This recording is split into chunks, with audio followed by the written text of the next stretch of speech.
Hey, good evening. It's Monday, October 18th, and thanks so much for being here. Welcome to Everyday Talk 24/7 as we start a new week together. I mentioned last week in a video that I did about boyfriends or future husbands that that's the beginning of thinking about relationships in general. I'm going to begin looking specifically at this boyfriend, future husband connection.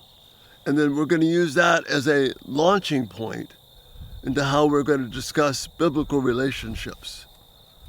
Because as we look around us, we see the social landscape around us, as we see how people are interacting, how marriages are failing, how there's so much bitterness and frustration in relationships, why there's so much distrust, and why there's such a terrible lack of male leadership.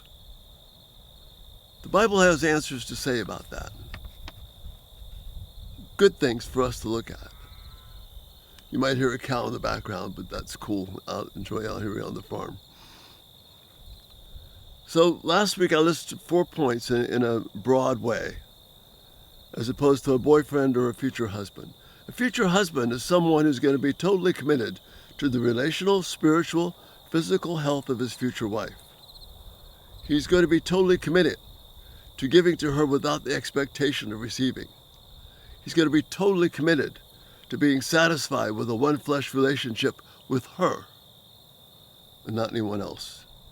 And then he's going to be totally committed to finding awe and beauty and joy in her inner woman, as deeply flawed as it is, because we all have those flaws, but seeing what it is that Christ is building within her and how he can contribute to that. So that's the cool part that we need to look at. Now, that's a broad outline. I've got some specifics, and we're going to begin breaking those 4 points down. And tonight, I'm just going to deal with the first 2 points of what it means to be committed to her relational, spiritual, and physical health. Relational health.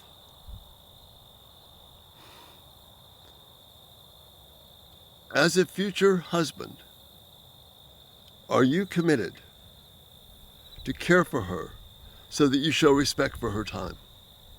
And this is important, not now just when you're in quote-unquote dating, but it's going to be that way for the rest of your life. Because wives are going to be involved in things that have a lot to do without you as her husband. That's one of the problems that the dating relationship makes us think that it's all about the two of you. It's not. So how someone views that time right now is huge. So as a future husband, are you going to show respect for her time? Do you consider her time commitments and responsibilities over your own? Not that you're subservient, but are you going to value her so that she knows that you value the way she spends her time and that you don't take away from her, and that you're not in a situation where you're demanding by doing enjoyable things that she loses the things that she needs to be involved in, things that she needs to be aggressively pursuing? Are you helping her honor her commitments that are the right commitments before God? Or are you demanding that she spend time with you, or kind of guilt-tripping, manipulating to the fact, well, we just need to spend time together, without really understanding how you can care for her? So that you not isolate her from her family, from her friends, because their whole rest of a married life is about interacting with other people. And having done the amount of counseling that I've done, this is where so much irritation comes in. Do you value and respect her in that physical sense, in her relational sense of being aware of other people, being aware of where she needs, being aware of where she is in life? Do you show respect for her when you're out in public? Do you open doors for her? Allow her to make choices of where to go, where to sit? Not demand and not be kowtowing to her, but to make her believe that she is someone's opinion that you genuinely value, that she's a person that you respect. That's why the thing like opening doors, putting her first, protecting her, watching over her in a good sense, that shows you really care about her. Are you aware of the safety issues when she is coming to see you or in other situations? Again, not that you control her, but are you aware of those things and helping her with them? Do you speak well of women in general and her in particular in public settings?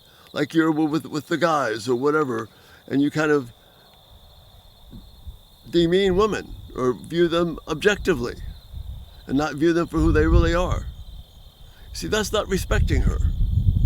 And again, that's going to carry over for the rest of your life. Are people who, when they see you in public, are they aware that she holds a special honored place in your life? Just by the way you value her, just by the way that you treat her, just by the way that you work with her. When talking to other people without her, do you speak of her as a valued possession or a commodity? Or do you speak of her as a person that you deeply value and honor? She's not a thing. She's not there to make you look good.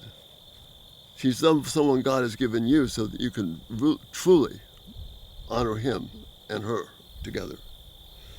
Do you show respect for her in private settings? Are you a safe haven for her to talk about? And we're going to talk, the private thing has got more in the next video. But are you someone who is a safe haven for her to talk about the stress and pressures in her life with the other relationships that she has? Can she come to you for valued help, advice that is truly designed to help her and help her grow, not just take her side? Is she secure with your commitment to you? Or does she have to believe and act in a certain way that she has to earn that commitment? That will carry over for the rest of your life as well. So this is the beginning of trying to get the idea of relationships and why they're important and the practical aspects of it that will benefit not only now, but in the years to come. This is how you begin to evaluate. Can you care for her that way? Otherwise, you're just showing her that we can have fun together. That's not the hard part. The hard part is, can we be committed to the things that God's called us to do? So that she's secure with you, so that she knows that you are committed to her and committed to God.